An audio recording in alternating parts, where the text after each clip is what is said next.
The United States entered into a period known as the Gilded Age in the second half of the 19th century. While this time period did in fact bring prosperity to areas of industry, technology, and railroads, America's adoption of a laissez-faire form of government caused farmers to endure severe hardships in regards to agricultural progression due to government bias, and thus farmers had an extremely minute ability to cause and promote change. Railroad expansion was made possible through the work of robber barons such as those of Cornelius Vanderbilt and James Hill, both of whom aided in linking major markets like those of Chicago and New York across the nation. Their work thus resulted in shipping of products across the country to become more feasible, as well as prioritizing the wealthy, therefore further crushing the voices as well as the needs of farmers.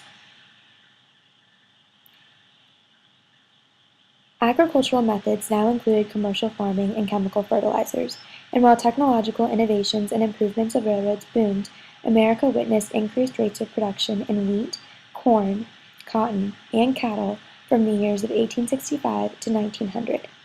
Despite this fact, such overproduction and inflation was a leading factor in economic strain, as seen in the Panic of 1873, as well as in other times of economic turmoil.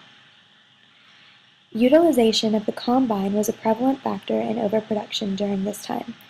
Increased prices caused complaints like those from Mary Elizabeth Lease, who argued that the government misled farmers because of its encouragement to cultivate big crops, further proving government bias to industry as opposed to agriculture. Attempting to exercise racial equality, sharecropping and other methods of farming became common practices for multiple races. Nevertheless, poverty ran rampant for not just black farmers, but whites as well, resulting in the Dawes Act as a means to adopt Indian territory for agricultural gains. Farmers gave fighting back one last shot when they created the People's Party.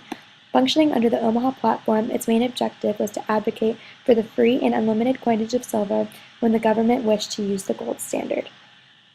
While laissez-faire played an undeniable role during the second half of the 19th century, the U.S. witnessed the imbalance between industrial successes versus agricultural successes.